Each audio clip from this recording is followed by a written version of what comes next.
Hey guys, so Jason and I were just chatting in our team meeting about a similar experience we both had in a deal and thought we'd share it. We gained some valuable insights about the market and think it would be valuable to share with you guys. So yeah, I think one of the big things that me and Chris have been talking about lately in this market is how we're representing our buyers to the best of our ability. As you've been paying attention at all, you've probably seen that we're having that typical spring market that we've seen the last couple of years where things are getting a little bit nuts. It's extremely competitive. We're in a lot of multiple offer scenarios, and we've had some good experiences, and we wanted to let you in a little bit on how here at the Gaydosh team, how we communicate with each other, learn from each other's successes and failures, and also the best way we can represent our clients, trying to stay on top of the market. So I'll kind of let Chris take it away with kind of your story, what you experienced last week on a property, and we'll go from there. Right, so we're here in a multiple offer situation. My buyers are out of town, out of state. They're not super familiar with the area, so it was on me to really coach them on the area, the local real estate values and things like that. At the showing, I noticed there was several other agents walking through doing virtual showings as well. We ended up submitting a very competitive offer, using things like an escalation clause in there, and really thought we hit it out of the park. Turns out, the sellers accepted an offer that was $56,000 over list price, which is crazy.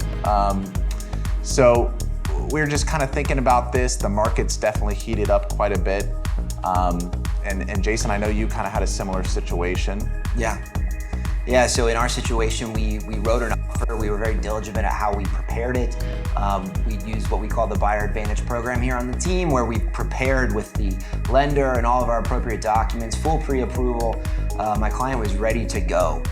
We made an offer on the property, and believe it or not, our offer was far and away the best offer financially. But what happened was the seller knew another couple that was offering on the property, and they basically wanted to sell them the house because they knew them personally and just really wanted to share that family home with them and wanted them to kind of take over ownership. It was still a solid offer, but just kind of something to point out is sometimes your offer can be the best financially, but when you're getting into these multiple offer scenarios, relationship matters.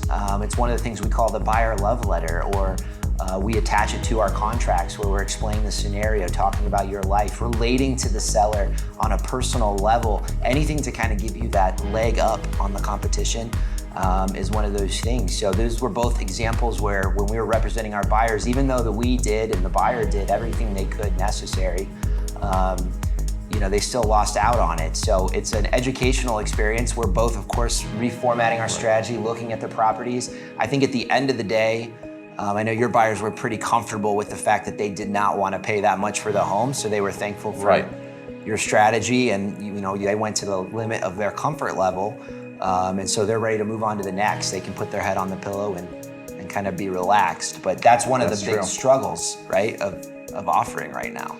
Yeah, and that's a good point, Jason. So, we had the conversation and they offered their max, and it was a stellar offer. We're talking $25,000 over list price.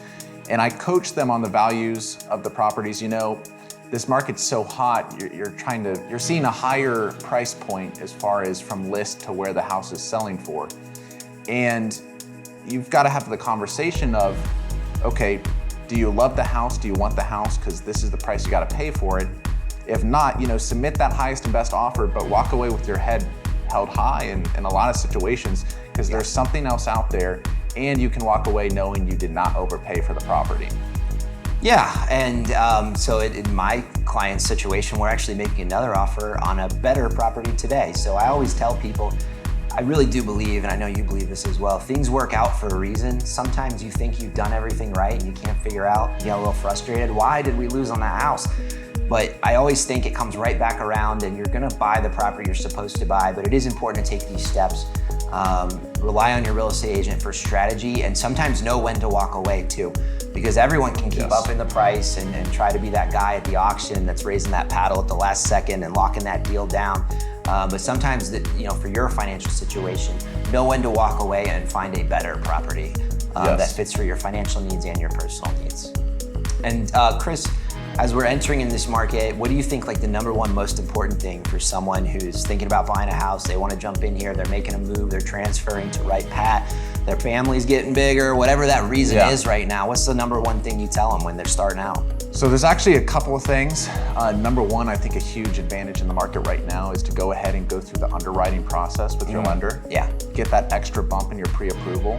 So a lot of people have been having questions about pre-approval letters, and we thought we'd hop on here. Jason, I know you and I both have had tons of experience with getting people connected to lenders, obviously, through the transaction. We have trusted lenders, of course.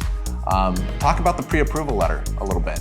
Yeah, so everybody's pretty much aware if you're jumping into the home market, you want to make an offer, you gotta get a loan 9 times out of 10.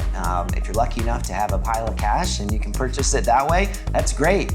You do need a letter with that as well. You do need a proof of funds letter, but it's a little bit easier to obtain. But with the pre-approval process, one of the things that we do here in the Gaydosh team is we want to make sure that you're fully pre-approved. There's junk pre-approvals out there that really don't take a deep dive into you and make sure that as we get into multiple offer scenarios, that we're actually as competitive as we think we are on paper. We want to make sure that if you do get that contract, that you are good to go, that we don't get halfway through the process where you paid for a home inspection, potentially paid for an appraisal. That's cash out of your pocket, you're not getting that money back. And at the end of the day, if the loan doesn't close because you didn't get the full underwriting or pre-approval process done, that can just be a huge loss for you. And it's something we never want to see. And we always try to make sure that our clients are ready to rock and roll. So when we do put in those offers, other agents and sellers know that when you're on the Gaydosh team and you're putting in an offer, you're an EXP agent and you got your people ready to rock and roll. Gives you a leg up in negotiations, because if they have questions about another potential buyer's loan, if you're really close in price and other things, they might choose you because there's no questions about your loan versus the other person's loan. So it's super important. You hear realtors talk about it all the time. Did you get your pre-approval? Right. No, it's annoying, but it really is the first step, and it's the most important process as far as building your financial plan and locking down that home of your dreams. Yeah, and you know, on the list side of things, I know we've both encountered this quite a bit, where the sellers accepted an offer, but the pre-approval was not as strong as we were led on to believe. Even sometimes after conversations with that lender. So that underwriting process where they've got that extra bit of approval, where the bank actually knows they have the funds, they are qualified to buy the house, that helps a ton. That can give the sellers a big confidence boost with your offer as far as it being solid and that you're qualified for the home. Get in touch with a local expert like ourselves, of course. Hey Chris, talk to them a little bit about what we call the buyer love letter. So explain what that is, how that can help you as you put an offer on a property. Yeah, sure thing. So buyer love letter is something we've been utilizing lately in this market. Basically, it helps you stand out from the rest of the competition. Really, it's putting a face to the contract. It's making the negotiation process more face-to-face. It's letting the seller know who you are, you know, and that helps a lot. A lot of people think it's just numbers, right? Right. But selling a house, there's actually a lot of emotions involved with it. Same with buying a house. So writing a letter to the seller, you know, just from you to them, customize it, make it based off the property, what you're looking for, you know, your wants and needs, your dreams with that house. That kind of stuff helps out a lot. Yeah, I mean, we've noticed it in several offers that we've been involved on whenever we're accepting offers on our listings. That's something that's important to a lot of sellers when they're looking at over list price offers across the board. Sometimes dollars and cents don't mean as much as being able to pass that property off to someone that you believe would love and care for it the same way you have for 20 or 30 years a lot of times. Right. So that's super important, and that's part of what we do when we're addressing these contracts. Is you know, it's not just buying and selling houses, it's not just numbers, it's people, and building those relationships with the other agents and the sellers sometimes can be the difference between you getting your house, your dreams. This market can be a little crazy, but if you have somebody to guide you through it, you're gonna get there, you're gonna find the home of, you know, your wants and dreams, and you're gonna love it. Yeah, and also just make sure you're working with someone that's active out there, that has, you know, showing properties every week, like doing the thing, because that's really how you get a heartbeat for the market. We didn't really start noticing this crazy increase in competition until probably a week to 2 weeks ago. We started talking about it as a team and as fellow agents, and how are we now going to adjust, because it's really not much of a one-on-one negotiation right now. It's, I like to call it, it's an eBay battle. we're trying to get there. We're already over the reserve price, so it's time to start figuring out how much you really want it and what things can you do. So real quick on a recap, I think some of the best things you can do, talk to your agent about it, because each situation is different, but appraisal gap coverage is a huge one. Making sure you have a full pre-approval where your lender's already done the underwriting process, explain that to the seller so that they can have confidence in your financial backing.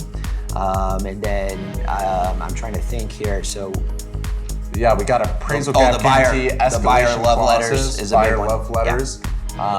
Yeah, and what I just threw out there, the escalation clause too. That's something we're utilizing here as of lately. It was huge in the market about 2 or 3 years ago. We're kind of seeing it start back up when there's a little more of a bidding wars on properties. You set your minimum price, your maximum price, and you can be really comfortable within that range. You're not throwing that highest and best offer out there with the feeling that maybe you overpaid, with the escalation clause. So be with an agent that has several different strategies to help you and guide you. Real estate and the real estate transaction is property by property, It really depends on your situation and then what's going on with the house. Absolutely. And then at the end of the day, I would tell people too, don't get discouraged. It can be exhausting house hunting right now. It's been like this for several years now. It's basically every spring. Don't get discouraged. It's a tough process. It's not necessarily easy. Maybe you get lucky and the first house you see is the perfect one, and we're fine with that. But 9 times out of 10, you're gonna look at several properties. You might miss out on a couple offers here and there. Don't get discouraged. Do your due diligence. Follow the plan. Prepare and execute. That's what I always like to say. So, I like it. All right, well, we'll sign off here for my buddy Chris and myself, but we got to get back to it. We got contracts to negotiate right now, so for those people. So have a great day, guys.